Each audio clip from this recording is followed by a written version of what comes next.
Apparently there's been some kind of mix-up on placement. Can you come with me? I liked Petula.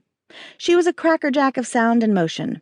Chubby, which she declared with a warm smile that made her eyes crinkle around the outer corners, was from sampling her vendor's foods. She was warm and friendly, and she always smelled like a pastry store with a hint of sage.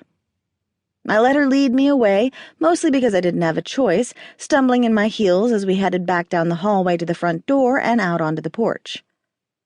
Petula pointed to the amazingly gorgeous round tables covered in pale pink silk tablecloths that dotted my front lawn, set up in a circular fashion to encourage mingling.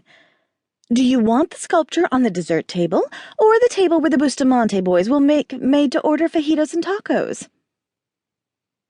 Wynne had insisted we utilize the talents of some of the food truck owners, and the Bustamantes were high on his list, as was Carlito, now an honorary Bustamante, according to Maggie and her boys.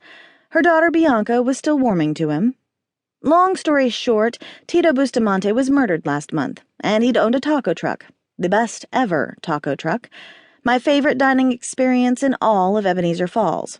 Tito's son, Carlito, a son he went to his grave unaware of, had come to town to locate his biological father in the middle of the investigation into Tito's death. Tito's adopted sons, Mateo and Juan Felipe, now ran the taco truck in their father's stead, and they'd included Carlito in every way possible. But I didn't even have time to consider how proud Tito would have been if he could see his adopted children, born to Maggie from her first marriage, and his newly found biological son working so well together before Wynne said, "Oh, definitely tell her the dessert table. Dragons breathe fire. We don't want to evoke images of heartburn mixed with our Mexican food, do we?"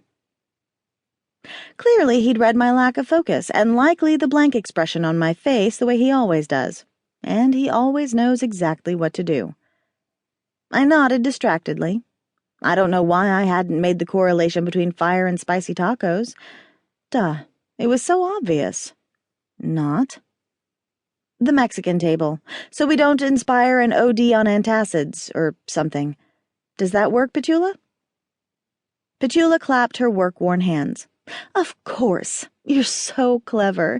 And now I'm off. The quartet should arrive at any second, and I'd like them warmed up and playing before the guests begin to arrive, which should be in about 20 minutes. She hopped down the wide front steps of the house in her sensible shoes, all energy and motion, and threw herself into the fray of activity, leaving me to continue staring blankly, unable to move. "Stevie?" "Uh-huh." "Maybe you should take a moment," Wynne suggested. "Or a lot of moments," I mumbled, as the lights, strategically mapped out by Wynne, began to turn on, turning my front yard into a twinkling mint green and soft white fairy garden. The evening was cool, but not uncomfortably so, and the chance we'd taken by having an outdoor party in May in Seattle looked like it wouldn't end up the risk I'd envisioned.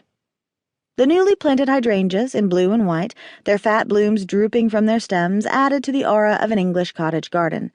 Lavender and purple salvia surrounded them, accented by pink tea roses, the flowers all aglow with specifically chosen lighting to best accent their beauty.